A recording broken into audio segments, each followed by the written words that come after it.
Қазіргі таңда Балқаш қаласында орналасқан 53-898 әскери бөлімінде өзімнің ұшу дайындығымды жүргізудемін. Бұл біздің алғашқы ұшу дайындығымыз.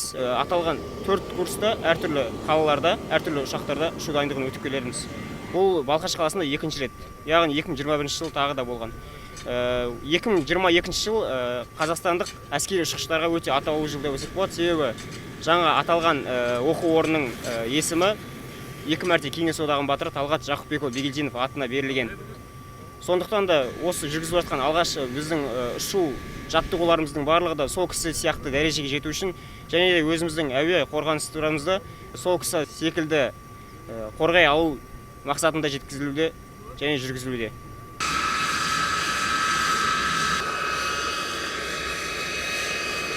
На данный момент в нашем учебном авиационном центре проходит летную практику курсанты 4-го курса Военного института сил воздушной обороны имени Талгата Бигелдинова.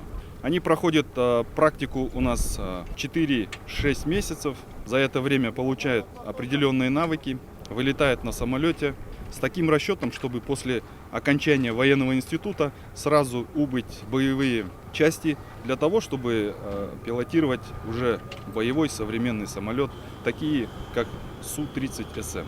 Также у нас проходят молодые лейтенанты, которые усовершенствуют свою подготовку.